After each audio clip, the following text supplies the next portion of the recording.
Kung titingnan ninyo, ayan, ito po yung una, and then ito po yung ngayon. Kita ninyo yung kaibahan. Yan, before, and then ito yung after. So ayan mga kaibigan, magandang araw. Sa video ito ay pag-usapan natin itong ating printer dito sa harap. Ito ay Epson L120. So ipapagawa sa atin kasi nagka-problema yung printer niya. And then, may sample tayo dito na print out. Tapos, ang sabi pala ng mayari ay blurred yung printing.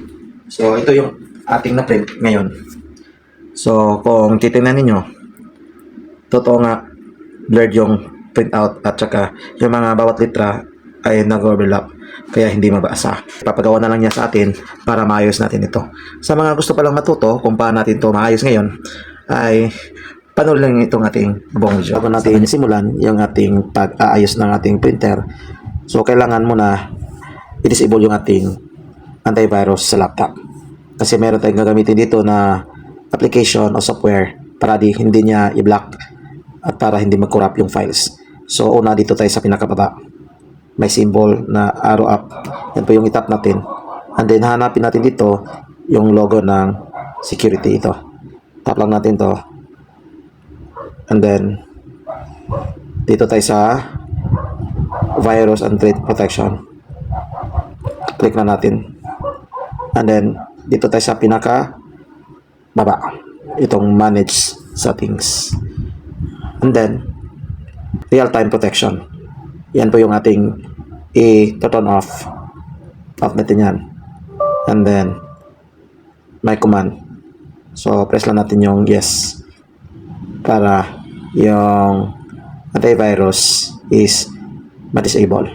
Pagkatapos naka-deactivate na yung ating antivirus, pwede nating gamitin at i-open yung ating files. So meron na tayo ditong files na gagamitin para maayos yung problema.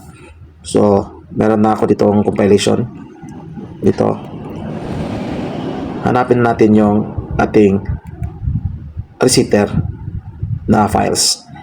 So dito meron tayo ditong resetter compilation. So ang ayusin natin is Epson 120. Click lang natin itong L120 resetter, and then itong pangalawa tatapan natin yan, and then click natin itong L120 na may logo. Ayan. Pag nabuksan na natin mismo yung ating resetter o itong ating adjustment program, ang gagawin natin kasunod is select, and then select tayo dito sa port. Hanapin natin kung ano yung port connected dito sa laptop. Click natin to. Pagkatapos press OK. And then, yung kasunod is tap natin itong particular adjustment mode. So take note, hindi tayo mag-reset. Ang gagawin natin is i-align po yung printhead para mag-overlap yung letters o litra ng ating printout. Dito tayo mag-align dito sa taas, adjustment. So ang una natin gagawin ito, pagkatapos mabuksan sa adjustment, hanapin natin dito yung first dot position adjustment. Click natin ito, and then i-fill in natin ito. Click first dot, or else dito tayo i-input natin yung number 2. Automatic mag-check pag may input na dito. And then input, click input, and then rinig nyo yung printer natin tumunog, and then click finish. Kailangan nakakonektado yung printer, naka-on yung printer bago natin ito gawin. Ito ang ating ginagawa ngayon. Pagkatapos, dito tayo sa head angular adjustment. Same, input dito, number 5. And then, click input.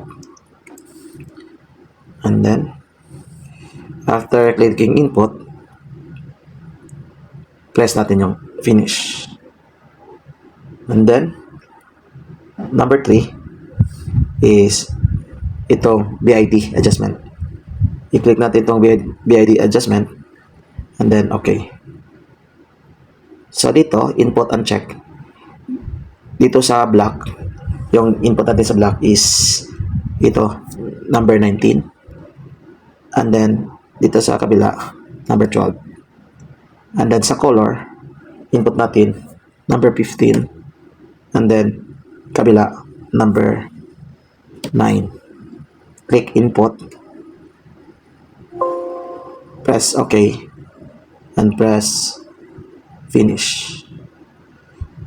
Okay, so bali tatlo yung ating binuksan dito sa adjustment. So, recap ko muna. First, dito tayo sa first dot position. Next is the head angular adjustment and the last is BID adjustment. Pagkatapos, okay na ma-set up lahat, ay i-close na natin. At sample tayo mag-print kung na okay na ba, align na ba yung ating printer. Okay. So, punta tayo sa files. Hanap tayo dito ng files, minimize. Hanap tayo dito ng files. Itong sample ito, test paper. Hanap tayo dito ng sample test paper. Bubuksan natin itong ating ipiprint ngayon na test paper. So, i-compare natin yung before na wala pang alignment sa printhead at yung pagkatapos na-align. So, bali ito yung ating ipiprint. So, print tayo, Ctrl P. And then,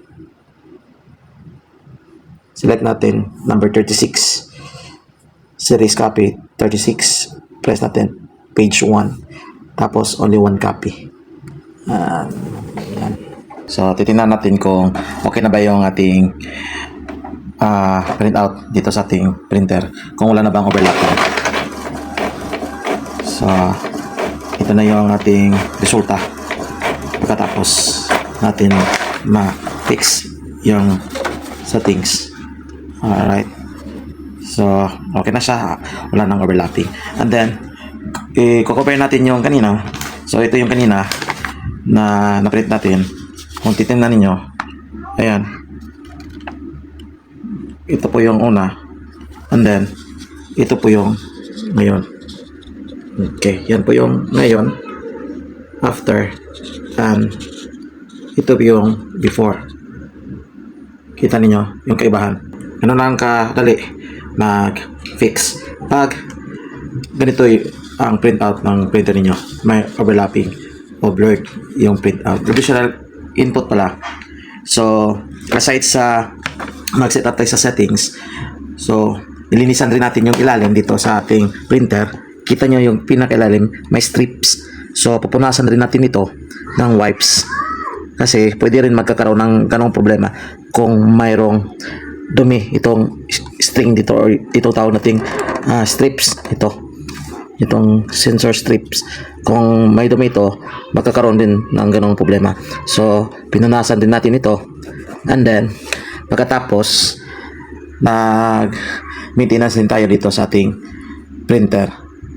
No, nag-alignment din tayo sa ating printer aside yung ginawa natin kanina. So, sana may natutunan kayo sa ating pinakita ngayon na tutorial. At sana huwag nyo kalimutan mag-like at mag-subscribe sa ating channel. At pwede rin kayong magpa-member sa ating channel naman para updated kayo sa ating mga panibagong i-upload. So, hanggang sa muli, paalam. Peace out. Bye-bye.